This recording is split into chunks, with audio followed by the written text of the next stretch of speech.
여러분 안녕하세요. 오롱장입니다. 돈촌주공 사태에 대해서도 기사가 나왔는데요. 제가 쭉 팔로우업 한다고 말씀을 드렸다시피 이 기사도 한번 다뤄보도록 하겠습니다. 시청하시기 전에 구독하기, 좋아요, 멤버십 부탁드리고요. 제 멤버십은 매주 토요일 라이브를 진행하고 있습니다.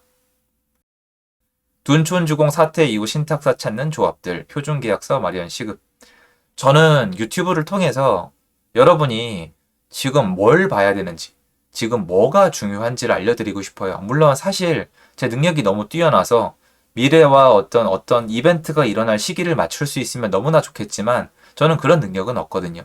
그런 능력이 있으면 뭔가 다른 일을 하고 있을 테고 그거는 모든 유튜버나 모든 컨텐츠 크리에이터가 똑같다고 저는 생각을 합니다. 그런데 최소한 지금 어딜 보는 게 좋다고 알려주는 건 굉장히 중요해요. 왜냐면 어딜 보는지가 중요한 게 아니라 뭘 얘기했을 때 사람들이 많이 보고 자극적이고 인기가 나오고 조회수가 나오는 집중하는 게 사실 더 현명하긴 합니다. 그리고 그렇게 하는 분들이 너무나 많아요.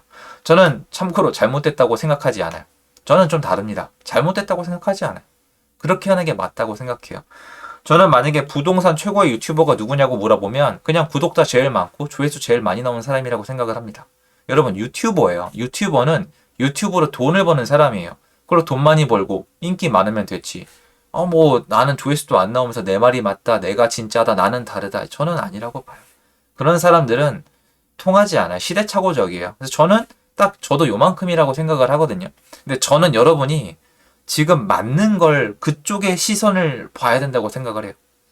예전에 스포츠가 굉장히 각광을 받을 때가 있었죠. 스포츠가 도입이 됐잖아요, 여러분. 스포츠 중계와 스포츠 어떤 이 대회들이 도입이 됐단 말이에요. 정치에서 눈을 돌리기 위해서. 이젠 다 알잖아요. 수십 년이 지난 지금은 알잖아요. 미국발에서 시작을 했고 일본과 한국을 이어서 정치와 경제에서 눈을 돌리게 하기 위해서 스포츠가 대중화됐잖아요. 물론 스포츠 중요합니다. 그런데 어떤 학자가 이랬잖아요, 여러분. 국민 중에 3분의 1 이상이 사실 좀 높게 잡으면 3분의 2인데 한 70% 가까이가 경제와 정치에 눈을 띄면 시스템이 붕괴된다고 했습니다. 참을 수가 없는 거죠. 기득권들은 더더욱 그럴 거고요. 맞는 데를 봐야 돼요. 둔촌주공 사태 이후 신탁사 찾는 조합들 표준계약서 마련 시급? 이게 결국에 하고 싶은 얘기는 이건 거잖아요. 물론 이 내용은 아래 내용을 다 읽어보시면 네이버 뉴스입니다. 여전하. 네, 틀린 얘기는 없어요. 팩트를 기반으로 하고 있는데요.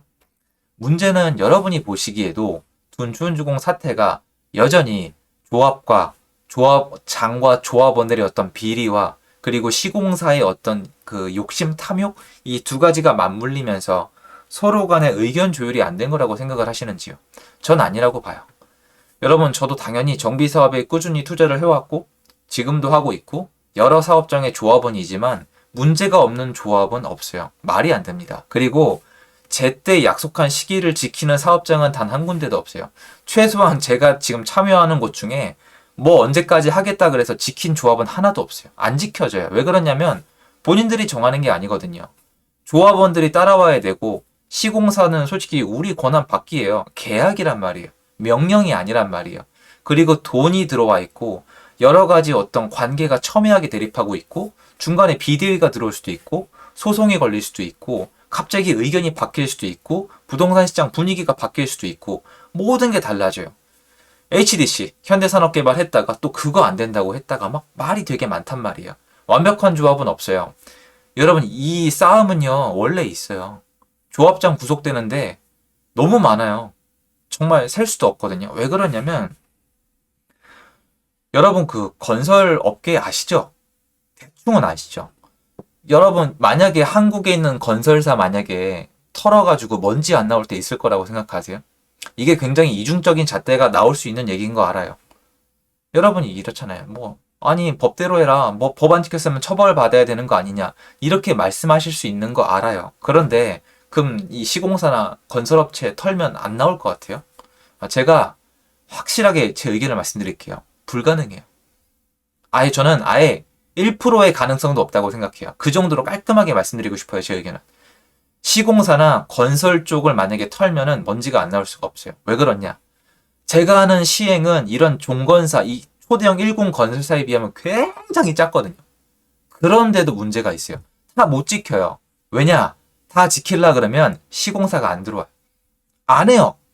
건설 안 해요. 어떻게 하실래요? 제가 시행사잖아요. 제가 시행사 대표인데 시공사가 계약을 안 하겠대요.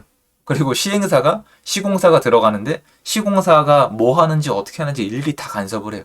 그럼 어떻게 돼요? 공사가 중지가 되든가 원가가 올라가든가 마찰이 일어나겠죠. 그럼 진행이 안 되거든요. 위법을 하라는 게 아니지만 그렇다고 룰을 다 맞출 수는 없어요. 무슨 말이냐면 갈등이나 어느 정도의 위법과 어떤 문제들은 있을 수밖에 없어요. 100% 해결할 수 있으면 너무 좋겠지만 일단 저는 감당이 안 되거든요. 왜냐면 그 해결 과정이 전부 다 돈이에요. 제가 오늘 하고 싶은 얘기가 바로 이겁니다.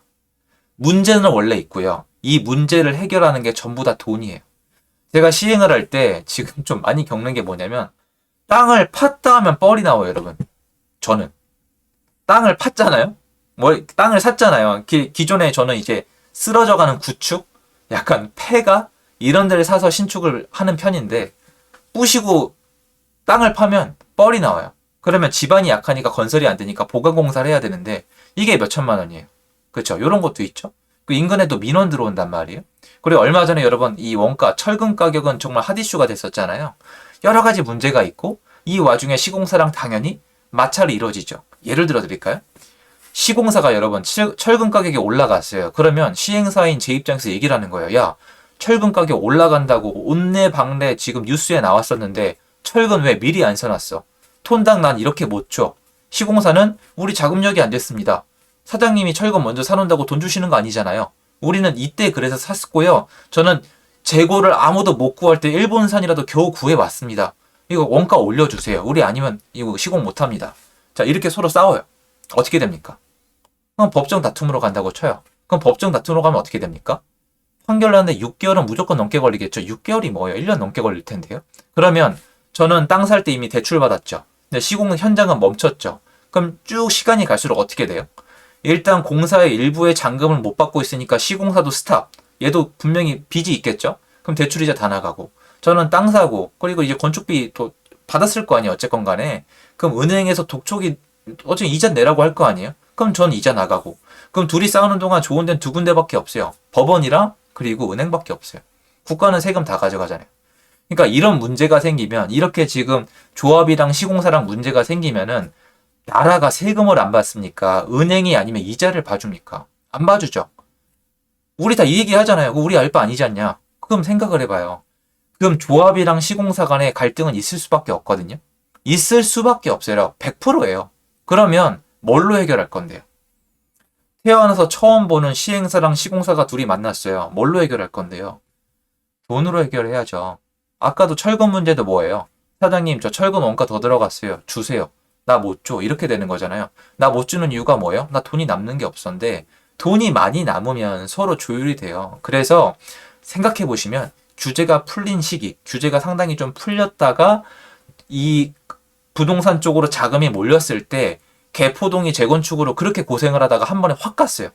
그 당시에 개포동이랑 강동구가 재건축으로 갈등을 많이 빚다가 한 번에 확 갔거든요. 그게 왜 그렇겠어요?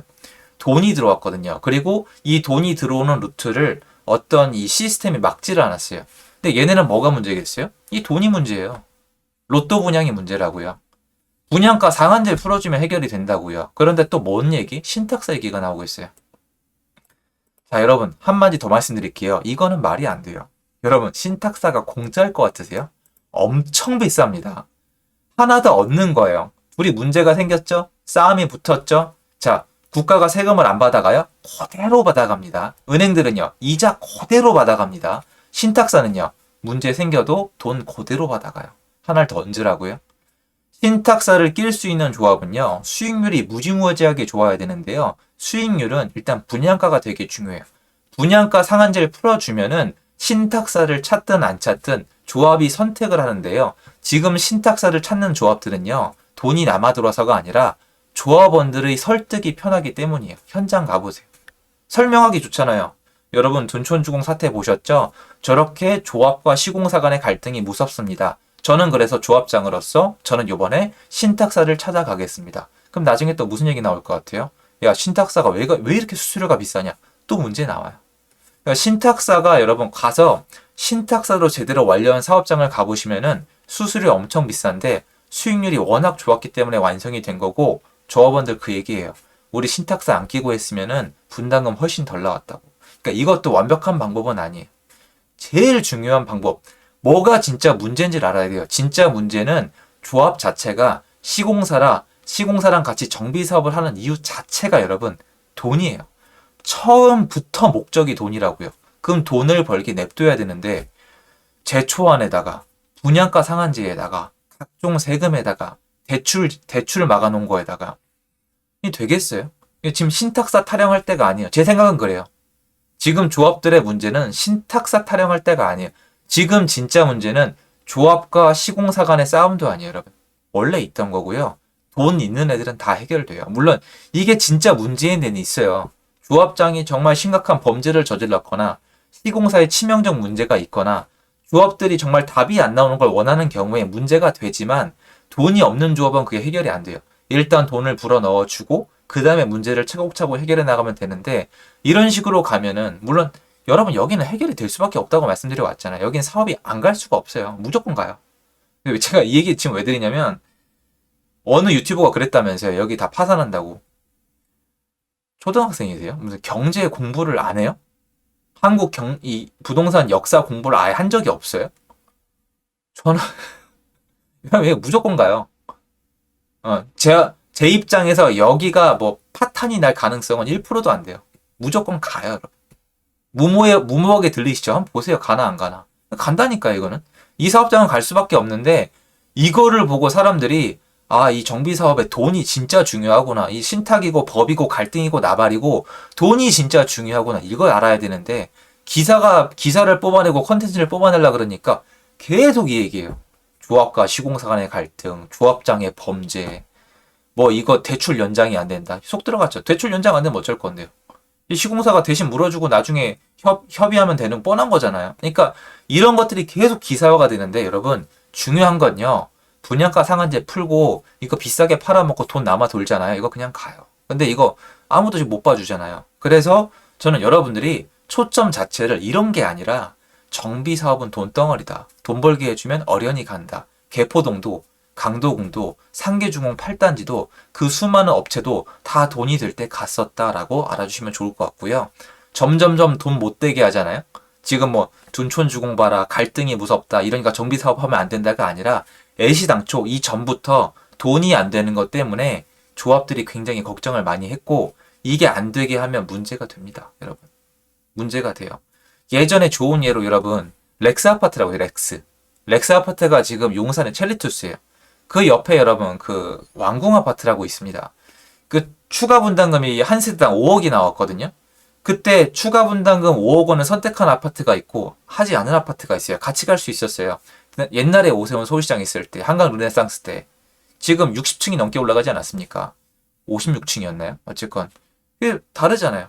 돈 문제예요. 돈 문제. 돈에 따라서 조합들은 다른 선택을 한단 말이에요. 그래서 이게 갈등이 있어도 돈이 많이 되면은 협의를 잘합니다. 그런데 이건 제 의견으로밖에 안 들리시겠죠. 그런데 역사가 얘기를 해주거든요. 그래서 여러분도 제 영상 보시면서 맞는 곳을 보였으면 좋겠고 조합, 그러니까 정비 사업에 투자를 하고 싶으시면은 초점이 이게 아니라 야 여기는 조합이랑 시공사랑 사이가 좋아 이게 아니라 여러분 돈을 지금 얼마나 많이 남길 수 있는 사업장이냐 이거를 보시는 게 훨씬 더 득이 클 거라고 말씀드리고 싶습니다.